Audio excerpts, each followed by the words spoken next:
Today, it's widely known that China has become a key partner for African nations in trade and investment. But now, Beijing is extending that partnership into the realm of defense. Burkina Faso has just received a groundbreaking shipment of advanced Chinese weaponry, marking a major turning point in the nation's military history. Across the country, armored vehicles, rocket launchers, and heavy artillery are being deployed, ushering in a new era of firepower, powerful and thunderous like a storm sweeping across the land. For a nation that once relied on France and the United States, this shift toward the east signals a transformation the Sahel battlefield has never seen before. But the question is, why now? At a time when France is facing its deepest crisis in decades and the US is struggling with economic decline, could China's growing presence in Africa reshape the balance of power across the continent? And how will this redefine Burkina Faso's war and Africa's future itself? Stay with me because the story unfolding here is unlike anything you've ever seen. In October 2025, the quiet streets of Ouagadougou suddenly shook with the roar of engines and the clang of steel. Under tight military escort, convoys of Chinese armored vehicles and rocket launch systems rolled into army bases, a scene rarely witnessed in West Africa. This was no rumor. Footage and images circulating online have been verified by defense experts, confirming that the shipment included VN-22B fire support vehicles, PLL-05 120mm self-propelled gun mortars, and SR-5 modular rocket launchers, weapons previously seen in transfers between Beijing and several Sahel nations. The exact number has not been disclosed, but reports suggest a transfer program spanning from 2024 to 2025, part of a military modernization effort led by Captain Ibrahim Traoré. For Burkina Faso, this was not merely an arms delivery, it was a strategic statement, signaling the country's entry into a new era of modern warfare. At the center of this transformation stands the VN-22B, a 6x6 armored beast, built to withstand direct armor, piercing rounds while firing on the move. With advanced electro-optical sights and targeting systems, its crews can lock onto targets and strike accurately, even while advancing a capability the Burkina Faso forces had never possessed before. Commanders can now hit insurgent positions dozens of kilometers away, then shift instantly to close-quarters combat if the enemy approaches. For soldiers long accustomed to outdated mortars or exposed gun crews, this represents a leap in battlefield control. Beside it, the PLL-05 serves as a 120mm self-propelled gun mortar capable of both indirect and direct fire, providing long-range support or precision strikes as needed. But the true star of the display is the SR-5 modular rocket launcher, each unit capable of firing guided or unguided munitions at targets up to 70 kilometers away. For the first time, Burkina Faso possesses a genuine long-range strike capability. Insurgent camps that once believed themselves safe deep in the bush must now brace for precision fire raining down from beyond the horizon. Its impact goes beyond destruction, it's psychological. Rebel fighters can no longer sleep soundly, knowing that distance no longer means safety. And perhaps most tellingly, this was no isolated show of force. Prior to this, Burkina Faso had quietly received mine-resistant vehicles, armored personnel carriers, and heavy logistics trucks to sustain modern combat operations, but the convoys of August 2025 marked a new level of scale, sophistication, and openness, broadcast for the entire world to see. But this October convoy was entirely different in its scale, its sophistication, and the way it was displayed openly before the world. Unlike the small, quiet deliveries of the past, this one was broadcast as a clear message. A message to the people of Burkina Faso and to foreign powers. This nation is now arming itself with cutting-edge systems, and doing so in the open. The timing speaks volumes. Western military aid is shrinking. France has pulled its troops. The United States has scaled back its presence. Promises of support never materialized into real weapons. And into that vacuum stepped China, bringing not words, but steel and engines. This shipment says it all.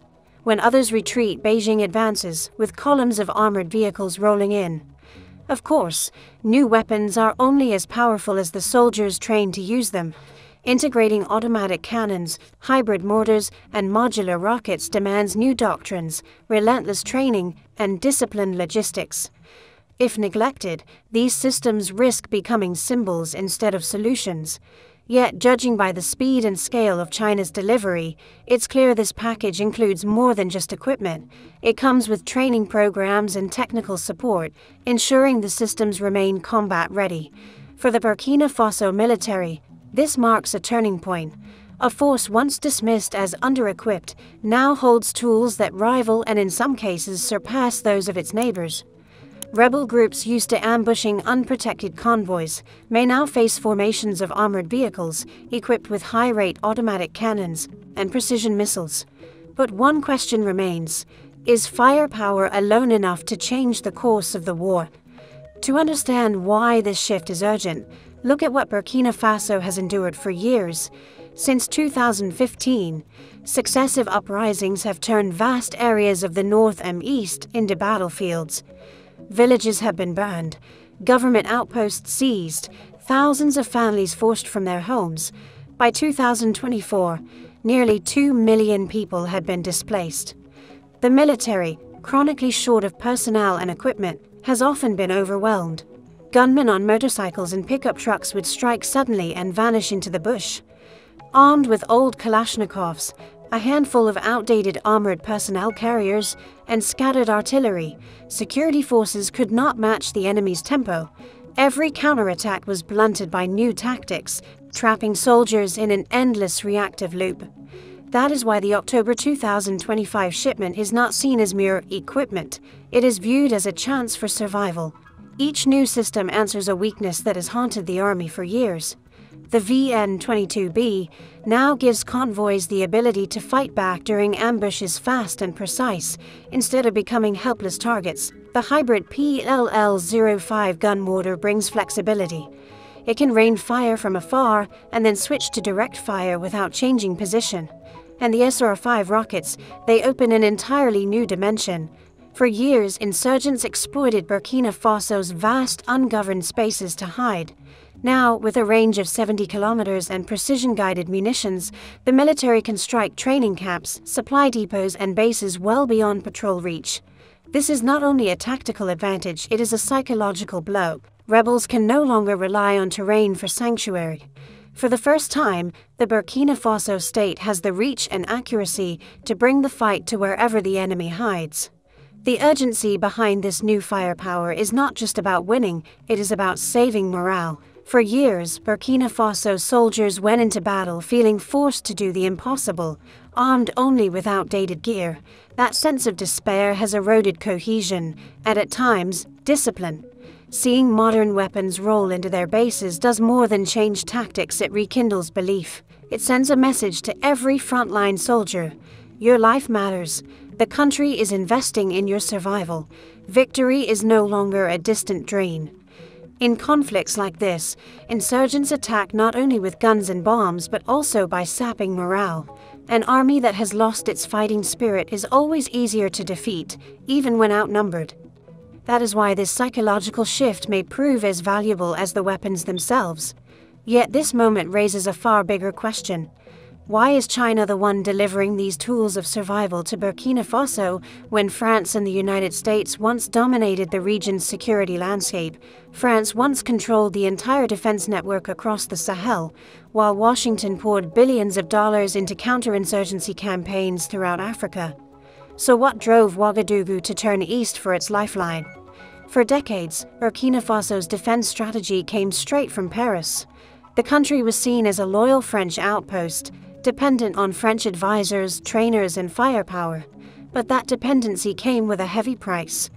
French military aid often carried conditions, political loyalty, economic concessions, and the acceptance of France's deep influence in regional affairs. As the insurgency spread, and French troops failed to bring lasting peace, public frustration reached a breaking point. By 2022, crowds filled the streets of Ouagadougou, demanding an end to France's presence. Soon after, French forces were expelled, taking with them the security guarantees that had once formed the backbone of Burkina Faso's defense system. Some believed the United States would step in to fill the void, but instead of expanding its role, Washington kept its distance, focusing mainly on intelligence sharing and its own counterterrorism priorities. U.S. assistance also came with strings attached: governance reforms, oversight rules, and restrictions on how the weapons could be used. For leaders facing daily raids and bombings, that felt like an unaffordable delay. And that's when China stepped into the picture. Beijing's deals operate differently. No political lectures, no election timelines, just speed, scale, and flexible financing.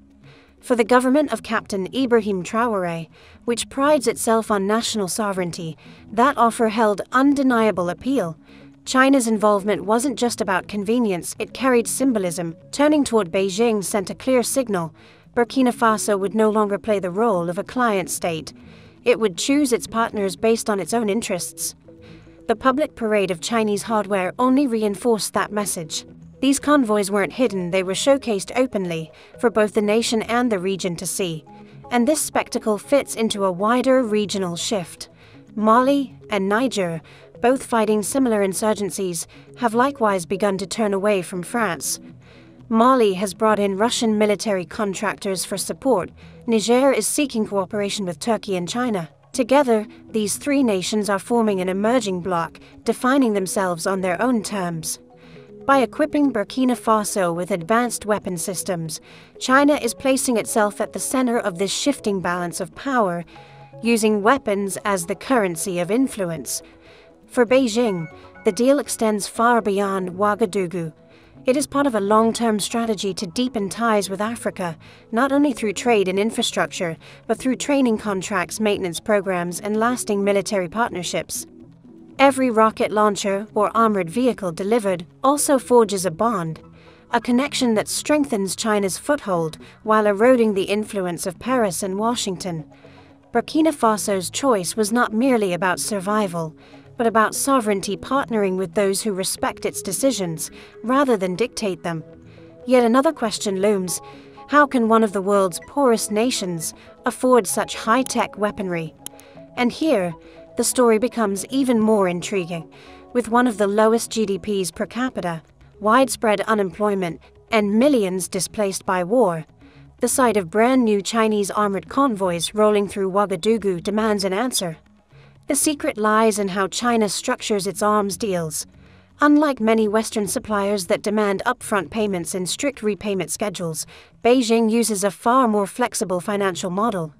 That often means deferred payments, long-term loans with friendly terms, or even barter-style agreements, exchanging weapons for future natural resource revenues. And in this case, gold is likely the key. Burkina Faso is one of Africa's top gold producers, and gold exports serve as the country's main source of foreign currency. Analysts believe Ouagadougou may have pledged a portion of its future gold income in exchange for the weapons systems. Instead of draining its treasury today, the government receives the weapons first and pays later in resources. This model is not new. China has used the same approach in Angola and the Democratic Republic of the Congo, tying infrastructure and defense projects to oil and mineral revenues. Another likely factor is concessional defense loans with long repayment schedules, low interest rates, and lenient penalties. For Beijing, this isn't an act of charity, it's strategy. Not a short-term deal, but a long-term investment. By easing repayment early on, China locks Burkina Faso in as a lasting partner, tied into its supply chains for spare parts, maintenance, and training. Once an army is built around Chinese systems, switching to another supplier becomes prohibitively expensive and nearly impossible. Even so, Captain Ibrahim Traoré's government is keeping an open strategy. Deals for Turkish-made drones, Egyptian armored vehicles, and plans to produce light armored units domestically are all in motion. This diversification of suppliers is intentional. It gives Ouagadougou more negotiating leverage, allowing it to secure better terms while avoiding dependence on any single nation. The agreement with China is just one piece of a broader strategy, a deliberate game of multiple partners at once to maximize both financial and military advantage. Not everyone sees it as a wise move. Critics warn that long-term loans could mortgage Burkina Faso's future, trading short-term survival for long-term financial strain. Supporters, however, view it differently. For a nation where villages are still burning, soldiers are outgunned, and borders are constantly under threat, hesitation can be costlier than debt.